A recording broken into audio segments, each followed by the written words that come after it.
I remember even like you were like beefing with like Paddy the Baddie. Unsanitizer boy! Don't even compare me to that. Boom. We are on different levels and everyone can see that. He was very disrespectful to me, to my country, to all my people, and he just behaved like a idiot. What excites me more is the fight with Paddy. Really? Yeah, that fight excites me even more. And if they could put that fight in Spain, in the Bernabeu Stadium, ooh. I know that Dana doesn't like to put the events in the stadium, but that's the only stadium in the world that they can close the roof. That will be a massive one in Spain. In Spain, against that Pimblett. He's tiny. He's smaller than Michael Chandler. You'll see what I do to Michael Chandler next Saturday night when I dismantle him, and it'll be a very similar game plan to beat Ilia. He's small, he walks forward, swinging shots. I'll kick him up and down the octagon, and I'll either knock him out or submit him. Like that fight's there down the line. No, 100%. That fight's got to happen. That's a fight that you can have as a pay-per-view main event with no title on the line. The intense rivalry between Paddy Pimblett and Ilia Topuria has been a consistent flashpoint in the MMA world, captivating fans and analysts alike as UFC 317 approaches. This isn't a fabricated feud. It's a deep-seated animosity that has developed organically through a series of heated confrontations and verbal exchanges, setting the stage for what many anticipate will be one of the most significant matchups in the sport's near future. Do it then, you little fart. You have another question? Do it. Do it then, you little... See? What? Do it. Do it. Come on, do something then. Do something, stand up. What'll you do? You'll do nothing. You'll do nothing, you little fart. Go and sit back down. The animosity spilled over from the public stage into a notable backstage incident at a UFC event. As the two fighters crossed paths, an altercation ensued, involving hurled objects and requiring security to intervene and separate them. Although no serious injuries occurred, the incident underscored a crucial point. This was not a manufactured beef. The tension had reached a boiling point where both men were prepared to fight outside the cage. Video of this confrontation quickly went viral, prompting fans and fighters to call for the UFC to capitalize on the authentic bad blood. Pimblett famously taunted Topuria about the incident. When I saw him last time, he got an hand sanitizer bottle bounced off his pod. I don't understand you or anything. Back in the flouty mouth, clouty like what? Hand sanitizer boy! You. You want to One even knows your name, lad. You're known as hand sanitizer boy, you little mongrel. Topuria later shed light on the origins of this deep animosity, tracing it back to a specific social media post by Pimblett that he found deeply disrespectful to his country. He explained how a comment from Pimblett about Georgia ignited his fury, especially given his personal experience during the 2008 conflict. Tell us your side of the story. Why did that happen yesterday at the hotel? So it didn't happen because he told me something yesterday. It comes from a long time ago, once in Twitter, and he posted like, now I understand why Russia destroyed Georgia because you are dumps. And it makes my blood boil, you know, when I saw, I was like surprised. I didn't believe when I saw that tweet.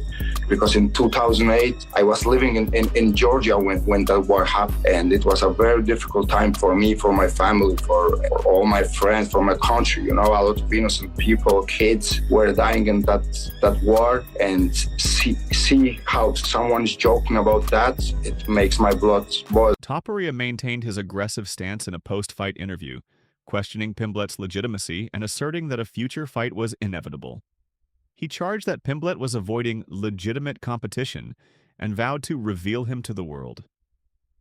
Topuria clearly believed their professional paths were on a collision course. It happens in London when I fought the last time with Paddy. It happens this time. And I didn't have any distractions with that, you know. So the thing was, I was in press conference that Mushroom was talking and I don't want to listen to him. So I prefer to talk me, you know. So I know that I'm gonna face that one day, and I'm gonna smash his face. Maybe the first event ever in Spain? wow, that will be fucking amazing. Amazing. Veteran UFC analyst and former fighter Chael Sonnen offered his perspective on the intense rivalry, suggesting that an Ilia Topuria bout against Paddy Pimblett would be the most logical and compelling fight for Topuria after his Charles Oliveira fight. Sonnen emphasized the distinct styles, personalities, and fan bases of both fighters as significant drawing points. He highlighted the rarity of such organically formed rivalries within the UFC, noting their perfect timing. Chael asserted that this matchup possessed the energy to sell pay-per-views and cultivate future legends, stressing that it was not mere hype, but excellent matchmaking. Paddy versus Ilia. Is that the fight to make? I mean, if Ilia gets through Charles, do you reserve Paddy for him? Do you have Paddy do anything in between? Do you make Paddy the backup fighter for the very night of Charles versus Topuria? It's an interesting question. I mean, they have thrown such a remarkable, and this is when we talk about the dominoes, guys. We talk about the dominoes, and when one piece falls and they all go down, it really is incredible. We're still reeling from some of the announcements that Dana made, and it wasn't just the fights that Dana put together. It's what do we do with some of the players of the pieces that Dana didn't do anything with. Ilia Topuria versus Paddy is one of the truest grudges that we have in our sport right now. Some of you might not have known about it, and the rest of you might have forgot about it. But that B-roll and footage exists every bit as much as Masvidal and Leon exist. Ilia and Paddy exist. But how do we get there? One thing that Paddy said about his career, he said, fight Gaethje and then I'll go deal with Charles. But he had a different idea if Ilia won. If Ilia wins and that's the big grudge match, move Gaethje out of the side, he's ready for the title right now. He concluded that in combat sports, nothing surpasses the drawing power of a personal rivalry, overshadowing national pride or championship titles. The first in a meaningful period of time and the only current rivalry that we have in this sport, so how do we get them together? Nothing trumps rivalry.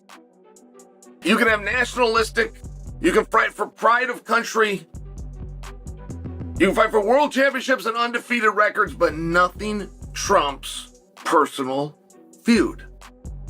Those fights are very hard to come by. If you're a promoter, you dream of catching a fight like that on your watch. It's just very hard to get to, and Paddy is in a position where he needs one more win. Just one. And Paddy's so damn good, it's very easy to believe that he's going to get that one. Sonnen's warnings proved prescient, as Pimblett later openly questioned Topuria's professional record, asserting that the promotion had hand-fed Topuria favorable opponents to maintain his undefeated streak. He insisted that Topuria had not yet faced a true challenge at his level, and that the UFC was carefully crafting his image with safe fights. This statement further ignited online discussions, serving as a direct challenge to Topuria's credibility and a demand for him to face legitimate competition, rekindling the verbal back and forth. Yeah, I think that's the biggest, apart from John Jones Aspinall, I think that's the biggest fight the UFC could make. Me versus Ilia. There's loads of history in it. There's bad blood. People love all that. You know, he has done a lot in the sport since then. I do still think he's been hand-fed opponents. I seen someone putting something up the other day. All his opponents on the bounce, know what I mean? Holloway just been fighting at 155, had to get back to 45 and had a war with Gaethje. Volk had just been knocked out like 3 months earlier. Josh Emmett was like 37. Bryce, as much as I love Bryce, we know he's not a striker. Know what I mean? He fought that Gracie, who's know what I mean? Like, most of his fights coming up, you can compare them to my fights because people around my opponents. Every fight he got before the title, Michael Chandler beat every single one of them. I reckon Bobby Green beat every single one of them. And I don't think he beat Volk if Volk hadn't been knocked out 3 months previous. I think that's one of the reasons why he did move to lightweight, because he didn't want to have that rematch with Volk. As you know, Holloway, he's been fighting in the UFC since he's been 21. What is he now, like 33? There's a lot of damage. You know what I mean? Them two fights, with that second fight with Poirier, the third fight with Volk, like just some of the wars he's had. Nice ring to it, innit? Topuria Pimblett for the top. Yeah, and I'll absolutely kick him everywhere. It's got a nice ring to it. On a lighthearted podcast with Tom Aspinall, Pimblett confidently discussed his desire to fight Topuria, expressing a strong conviction in his ability to win. Ilia wins and says he wants to fight me. The UFC will make that fight. I think so. Because they know it's a money fight. As Ben was saying, that's like one of them fights where they were well pressed to all that, like McGregor Aldo. I know I'd beat him. It's funny because I got laughed at for it, but I know I'd beat him. Yeah, but that's what separates you from the other guy. Yeah. From the other guys, isn't it? I don't know I'd beat him, man. We've already like talked about a game plan to beat him, man. I don't know how to beat him. No one like goes for his weaknesses when he fights out. Everyone just tries to have a boxing match with him. Yeah. I'm not gonna come out and have a boxing match with him. I'm gonna beat him with my all-round MMA game. And as I said, no, I'd beat him, man. And I reckon I'd proper hate him and just shut everyone up even more like I love to do. Topuria also reiterated on the Joe Rogan podcast that his most anticipated bout wasn't for a title, but against Paddy Pimblett. He mentioned the drama, hype, and fan reaction as key appeals, emphasizing the personal nature of the fight. What excites me more is the fight with Paddy. Really? Yeah, that fight excites me even more. And if they could put that fight in Spain, in the Bernabeu Stadium, Ooh. I know that Dana doesn't like to put the events in the stadium, but that's the only stadium in the world that they can close the roof. That will be a massive one in Spain. In Spain. Against that pimple. Joe Rogan praised Ilia Topuria's well-rounded skill set during their discussion, highlighting his elite ground game in addition to his striking prowess. Rogan noted Topuria's ability to control opponents, create submission opportunities, and reverse positions with ease. He explained that Topuria's blend of wrestling and Brazilian jiu-jitsu elevates him above many in his division, emphasizing that any opponent would require exceptional takedown defense and conditioning. This analysis provided deeper insight into the potential clash of styles, validating the hype surrounding this rivalry. People think when people see a guy who can strike like you do, they kind of forget about the ground game. You know, they forget that your ground game is very elite too. You know, which is really interesting because you tend to put people in categories of danger, but with you, it's all danger. Like you have a very well balanced game. You know, which is unusual. Like Pereira, for instance, doesn't have a balanced game. You know, his game is he's going to connect and you're going to wake up. You know, that's all it is. His game is kickboxing, but your game is like it's everything. It's all over the place, you know, like the Bryce Mitchell fight. It's everywhere. It's stand-up, it's the ground, it's comprehensive. It's like Georges St. Pierre when he was in his prime. It was coming from all different angles. You never knew if he was going to take you down. You didn't know if he was going to strike with you. It was all, your mind was overwhelmed with possibilities, which is, in my opinion, what I like to watch. That's what I like the most. The rivalry between Paddy Pimblett and Ilia Topuria transcends typical fight promotion. It's a deeply personal saga that has captivated MMA fans globally. As Topuria prepares for his biggest challenge yet at UFC 317, the burning question remains: will we finally see these two bitter rivals settle their scores inside the octagon? Share your thoughts in the comments below.